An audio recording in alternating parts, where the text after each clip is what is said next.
Hello and welcome to Room 442. James Sharman here with you. Today, the Prem's maniacal, irrational holiday season continues. Big games, including Arsenal against Newcastle. Pelé, it continues. 24 hours is the wait so far. We'll talk about the great man himself and the other great man, Ronaldo, officially signs at al-nassr. This is Room 442.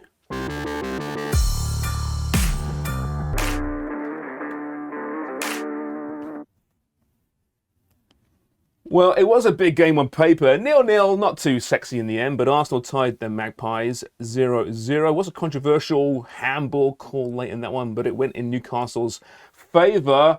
Elsewhere, Brighton smashed Everton 4-1. Is Frankie Lampard on the hot seat? You'd think so. Leicester fell to Fulham 1-0. Alex Mitrovic with his 11th of the season. And Mikey Singh's Manchester United took care of Bournemouth 3-0. Casemiro, Luke Shaw and Marcus Rashford scoring in that one. So looking at the table at the top, of course, it's still your Gunners, 44 points, 8 points up on Man City. City, of course, with that game in hand, though. Newcastle remain in third. United in fourth, 5 points up on Spurs now. What's happened to Albert Vertonghen's Spurs? At the back end, as it stands right now, again, not quite halfway through the campaign, Southampton in dead last on 12 points. Wolves a point better. And above then, it's Forest and West Ham. Everton now 15 points. Just 15 points. One above the drop zone. As I welcome in Albert Vertonghen and Mikey Singh. So, 0-0. It's hardly a classic today. Entertaining enough, though. Is it too soon to proclaim Arsenal favourites now for the title? I know the bookies are still having City just about the favourites, but should it be Arsenal? I was going to say, not according to the sports books right now. It's still apparently Manchester City's race here in the Premier League. But you know what's interesting is every time I think about Arsenal, I'm like, okay, now they're going to plummet. Now they're going to fall. Now it's going to be their drop-off. They've yet to do it. And again, today, against a very good Newcastle team that's in form, that's confident, Arsenal are probably the better team over the course of this match. They were probably a little bit unlucky at the end there not to maybe get a handball or even just snag a winner overall. But yeah, they still maintain such a large gap over the rest of the pile, the rest of the group, that they actually have room for error. What I will say is they haven't been...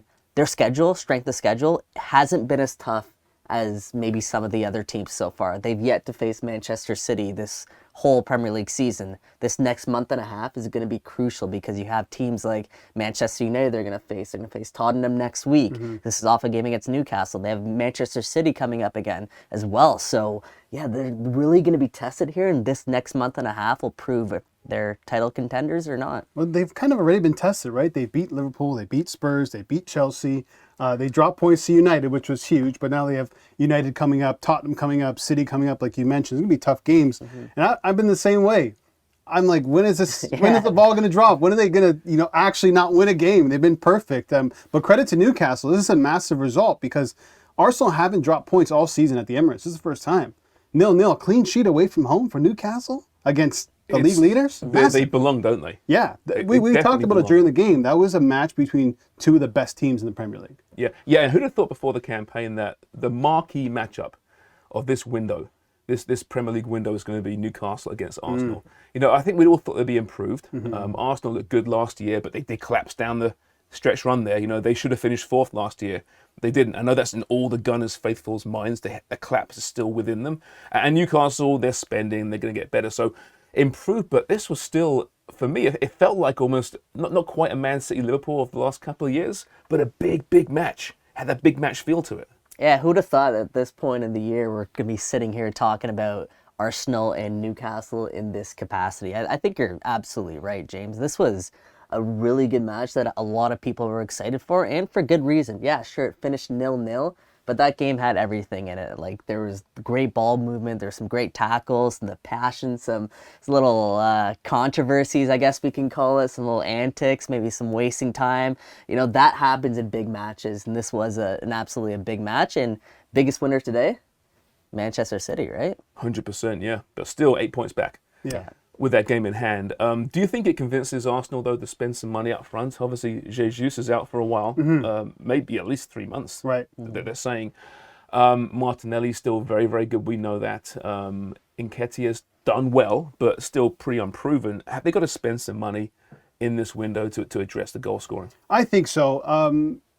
They do their scoring by committee almost. Martinelli can get goals, Saka can get goals, and Nketiah is joined in. He missed a massive chance today, which was a great save by Nick Pope. And one player that comes to mind, if Gabriel Jesus is still going to be out for a few more months, why not go all in on an Ivan Toney from Brentford?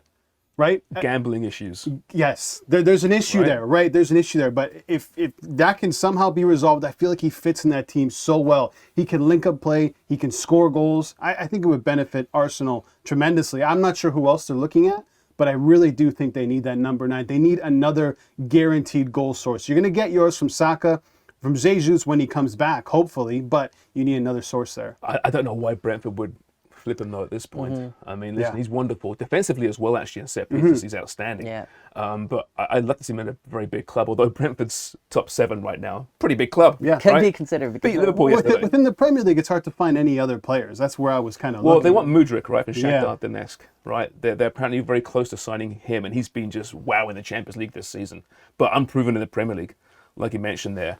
Newcastle want to spend as well. James Maddison's being mentioned as well, but they also have financial fair play issues to worry about because they haven't been a contending team for long enough to get more money through financial fair play. Yeah, their rise is actually, every time I think about it, like, you're right. They haven't been a contending team for long enough, but it still feels like they are. They're going to shore up probably 1 or 2 positions during this January transfer window, and I imagine it's going to be a pretty significant upgrade, but maybe not on the likes of, you think of a Saudi-owned team would go out and spend in their first year because they just can't. But that being said, again, this is like Arsenal. I'm waiting for this Newcastle team to drop off and drop out of the top 4, but they're just not doing it. So they've made a case absolutely for their owners to go out and back this team and really invest in the squad because they have a legitimate shot at a Champions League berth here. Well, just a point back though of them in this great season is Manchester United, right? I wonder if Ronaldo is watching from Saudi Arabia right now, thinking, "Come on, boys, you can do it for me. You know, do it for the Gipper." 3-0, really impressive, very, very quickly. Are they a legit top 4 contender now? Yeah, I'd say so. And I'm really impressed by this stretch post-World Cup. Obviously, they're playing really good football coming into this, but this stretch post-World Cup, they've won all 3 of their games. But what's really impressed me about that, they haven't conceded, right? We think about all the goals that they're scoring, the form that Marcus Rashford is in, Casemiro's balling out, Luke Shaw had a really good game today, but he's had a really good stretch of games. But it's the fact they haven't conceded despite rotating their lineup, and that's what gets me excited right now about Manchester United. Well, we'll get to Ronaldo later, I promise, in the show. Plenty of Ronaldo talk. And also, when we come back, we'll talk about Pelé. The 24-hour wake continues back home in Brazil. Very emotional scenes in Brazil the last few days.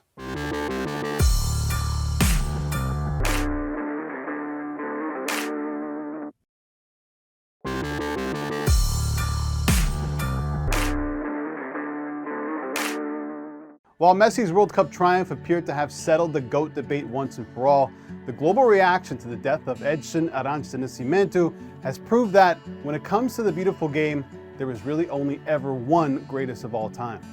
A 3-time World Cup winner with over 1,000 goals to his name, Pelé, who died last week at the age of 82, was a footballing phenomenon years ahead of his time and a genius who redefined the modern game. Over the last few days, tributes have poured in from every corner of the globe, showing just how much Pelé mattered to the footballing world and beyond. World Cup winner Jeff Hurst tweeted he was proud to have shared the pitch with Pelé, calling the Brazilian the greatest of all time and without doubt the best footballer I've ever played against. Ronaldo described his countryman as unique, cool, technical, creative, perfect, one of a kind, adding, "What a privilege to come after you, my friend. Your talent is a school every player should go through." Neymar took to social media to claim that Pelé had changed football from a mere sport into an art form, and David Beckham tweeted that it was his beautiful game. Beyond the sporting world, Barack Obama paid tribute to Pelé's understanding of the power of sports to bring people together and praised him as one of the most recognizable athletes in the world. From Hollywood, Will Smith called him the greatest to ever do it, and Sylvester Stallone, Pelé's co-star in the 1981 movie Escape to Victory, tweeted, "Rest in peace. This was a good man." Model Naomi Campbell took to social media to praise Pelé's work as a UNESCO Goodwill Ambassador and a carer of the people. And the Brazilian government immediately announced 3 days of mourning to commemorate a great man and superb athlete. FIFA President Gianni Infantino went as far as to suggest that every country in the world should name a stadium after the great man. But perhaps the most fitting tribute for a star of the footballing past came from a star of the footballing future. Record-breaking Premier League goal scorer Erling Haaland summed it up like this: "Whatever you see, Pelé did it first." I just love that quote there from Haaland. It knows a thing or two about scoring goals. Whatever happens, Pelé did it first. Welcome back, Albert and Mikey here. Listen, that quote alone, I think, really kind of signifies just how important Pelé was to the world game. I saw a great, I think it's a tweet or maybe an Instagram this past week, 2 videos side by side. Some of the greatest players doing these little turns, a Cruyff turn, and they had Pelé beside it, doing the exact same thing 40 years earlier. I mean, what more can you say about this fella? That's exactly what I was going to talk about. I saw the same video you did, and you're right. He would do a Cruyff turn, and they would show Cruyff doing a Cruyff turn. Rainbow flick, they would show Neymar. The Ronaldo cutback, they would show Pelé. He did it all, and I think that's the true sign to me of a player that's great. It's so, we throw around great so much. We've been talking about who's the best, Ronaldo, Messi, and we talk about awards and all that stuff, and that's important, but I think the best indicator to tell you who is the best and why is the eye test, what you see. This is a guy who did something 30, 40, 50 years ago that players are emulating now, right? They're replicating what he did. And we were just talking off air about who's bigger than football or clubs, blah, blah, blah.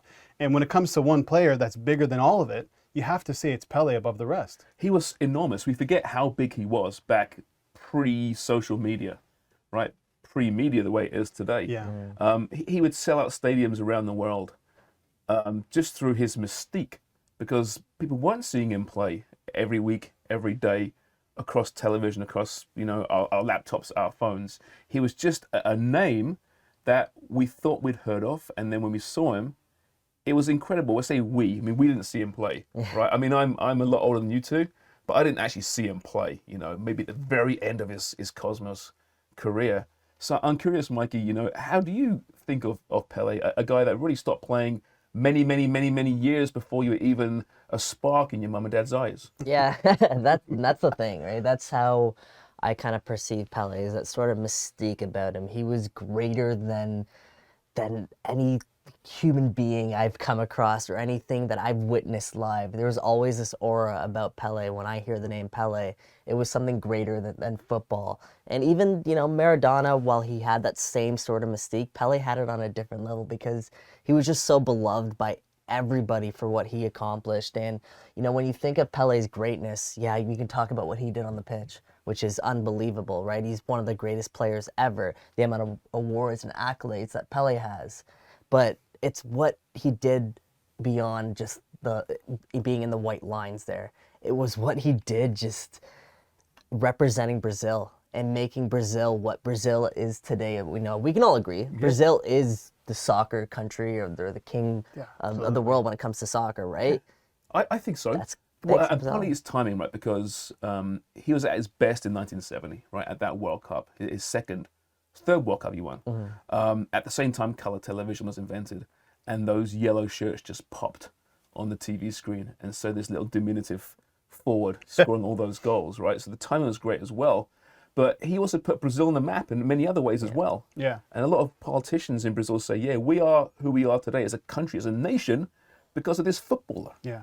And I remember when I was younger, Pelé was football. That's how I knew Pelé.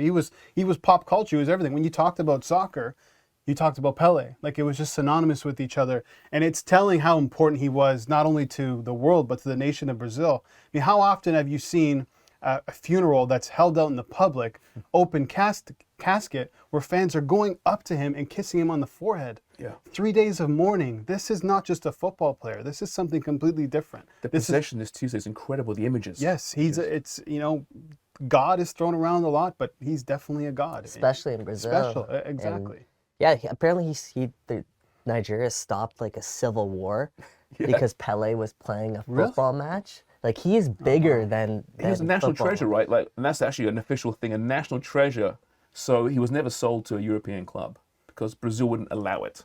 So, we talk about the GOAT, and it's a dumb conversation. Is that just 2022, the GOAT conversation? It's been happening for so because long, James. I don't know if he's better than Maradona or better than Messi or Ronaldo. I don't know. I don't care, really. I don't care. Yeah. Precisely. And that's what I'm really sad about. Obviously, his passing, but I didn't get to watch him play. Yeah. Same thing with Maradona. I didn't really get to see them play, And I think as football fans now, we need to understand that, these special people, these special players aren't around for a very long time. We really need to appreciate what we see. That's why I think this last World Cup with Messi was so special, because we're starting to realize, wow, he's coming to the end. We may never see this again. And you can't, like, me and you, we can go on YouTube, we can watch highlights. You can see how good of a footballer he was, but you'll never be able to appreciate what he meant in the moment to the people that were watching Pelé, what he meant to the countries around the world watching this guy play football. It meant more than just those highlights. We say the same thing with Messi. Watching Messi during this past 2022 World Cup, you watch that in 20, 25 years, people who don't really understand what Messi was, they're not going to be able to appreciate, like you, me, or James are going to be able to appreciate it, right? It's something remarkable, and I'm envious of that, yeah. For years, we said that we'd never see another Pelé or Maradona, right? And then Ronaldo and Messi came around, and we could make the comparison at least. And I'm sure in years to come, we will make the comparison with other footballers to Messi and Ronaldo and Pelé and Maradona, but I don't think there will ever be another Pelé. For the reasons we mentioned before, not from just the footballing, but what he meant to a world, a pretty naive world when it came to football, who didn't see games like we've watched games. He was one of a kind, and that's best ever doesn't matter. He was one of a kind. He really, the number 10, right? We got to talk about that a little bit, right? Iconic. What that means now in football. Like, for me now, I describe number 10, you think of that, probably the best player on the pitch always. Well, the reason being is because the best players want to be number 10. They want to emulate what Pelé really invented there in essence. And, in Santos, the number 10 is absolutely iconic, absolutely legendary. It's because of him, right? We see the players who have come after. Well, Maradona number 10. Maradona number 10. Messi number 10. Mbappe number 10. Ronaldo? Just saying. Right? All right, yeah. And he wore He number wanted 10. to create his own legacy with a He was a different number. wingerist to start with, in fairness. All Yeah, right, but I love how we speaking just of, brought this right back to Ronaldo. well, Pelé, listen, I'm when we sorry. come back, enough respect for Pelé. Never enough respect for Pelé, but we will talk about one of those players who might be considered the best of all time, perhaps less so after the World Cup. It's official. Cristiano Ronaldo is a member of al-Nassr, as we all predicted would happen. That and more after the break.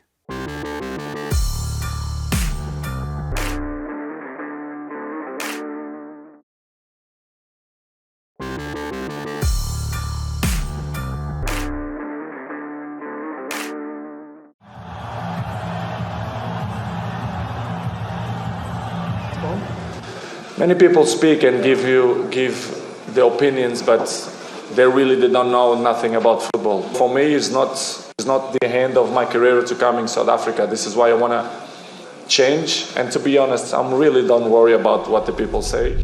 Welcome back to Room 442. And did he say South Africa, not Saudi Arabia? It's all official now, right? Ronaldo is signed with al-Nassr. I'm gonna forgive him for that little mistake. Listen, millions of eyes. Maybe not millions of eyes, he's in Saudi Arabia now, far fewer perhaps, Albert, on him of course. I'll forgive him that little mistake. All right, we talked about this through the World Cup. It was being rumoured, despite the interview with Piers Morgan about, wanting to go to a proper team, a proper league, still play Champions League football. It didn't happen. He signs at al-Nassr, and the haters love it. The lovers, I think, are accepting it and making excuses. You're a bit of a fanboy of Ronaldo. Not a fanboy. Where's your fandom now man. with this new signing? I mean, I'm disappointed in a way because you want to see the best play at the best level, and I find it hard to believe that he doesn't have enough left in the tank to play at a top club. Maybe not be the top guy week in and week out, but he still has a lot to give. When it comes to him signing with this club, he said he had offers in Brazil and Portugal and in Europe, but he made his word clear to this club that's why he came here. I don't know if that's true or not, but tons of haters are jumping on him, and I understand that. But think about some of the other players who've done this before. Iniesta's done it, going to Japan. Xavi's done it, going to Qatar, where I think he made 30 million and also had to be an ambassador for the Qatar 2022 World Cup. Who else am I forgetting here? A bunch of players went over to China as well. There's a ton, Oscar, but it's tons. Saudi Arabia. It's such a politically polarizing country. I think Right. that's the angst he's getting from some of those fans. Yeah, and you mentioned Europe. You mentioned offers in Brazil and Portugal. You notice he doesn't go into specifics about Europe's a really big place. Who knows what offers St. he Mirren. got from exactly, right? I do not believe for a second that Ronaldo had any legitimate offers from top clubs in No, Europe. that's crazy. Why wouldn't he? Because nobody wants him anymore. He's too much of a distraction. He's not that good of a player anymore. And he costs I think arm and a leg I think at the this offers would have been there, maybe at the price he didn't want. With Ronaldo now, I understand big teams not wanting him, not because of the player, but because of the headache that comes with it. Because what we've done with managers and clubs, you don't need that. It's just more of a distraction. If he was willing to take a pay cut, which not many players are willing to do, he probably could have gone to another club. He just seems tone deaf to me, you know? I mean, I understand, listen, I'm not going to criticize anyone for going for the money, right? I mean, 200 million plus per year. I mean, it's extraordinary money, but this is a guy that doesn't need money. The old cliche, you know, how much can you spend, right? I mean, he's so wealthy, which puts a bad taste in my mouth. But at the same time, you know, the tone deafness, do you see that Instagram post around Christmas when his wife bought him the new car? And he posts it, he gets a Rolls Royce, and he posts, oh, what a surprise, my family love me. I mean, do you realize how much that car costs? Of course you do. You own about 10 of them, right? I just don't like the look of it. He comes across as being so self-absorbed. So, in fact, that post of the car upsets me more I than can signing tell. for this club. It does. Yeah. It really upset me. It's like, come on, man. Yeah, but this is what these guys do. This is what they do. All these players have cars. They have Bugattis. If you look at They're not posting on Instagram. if you look at like Karim Benzema's Instagram, he's in his car. He's taking pictures. He's in rap videos. What's the difference? It's Ronaldo. That's the difference, right? Because he is in that category that not many players have ever been in. No, you're right. I get that. But, I mean, listen, quite honestly, I don't think his legacy or his image will be tarnished in 20 years from now. Maybe at this point we can question him and you know, get on our high horse and critique the move. But, like I said, other players have done this. I think we still love Andres Iniesta despite ending the career in Japan. Yeah, of course. Sebastian Giovinco went to Saudi Arabia, right? Not in the same level as Ronaldo, I understand that, but made a lot of money. I don't think we now judge his TFC career differently.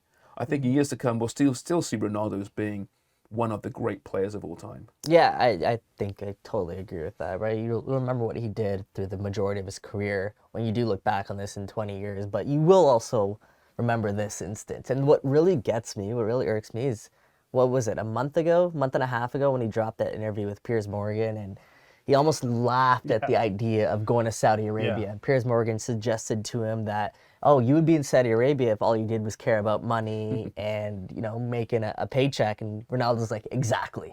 That's what I would be doing. And fast forward a month and a half later, that's what he's doing. And then he's trying to tell people that they don't understand why he goes to They Saudi know nothing Arabia. about football. Money exactly. changes everything, James, right? It really does. And I think this deal has a lot more to do with everything outside of football than football. In this contract, there's a little fine print that says he'll be an ambassador for the 2030 yeah. push for the World Cup in Saudi Arabia. Yeah.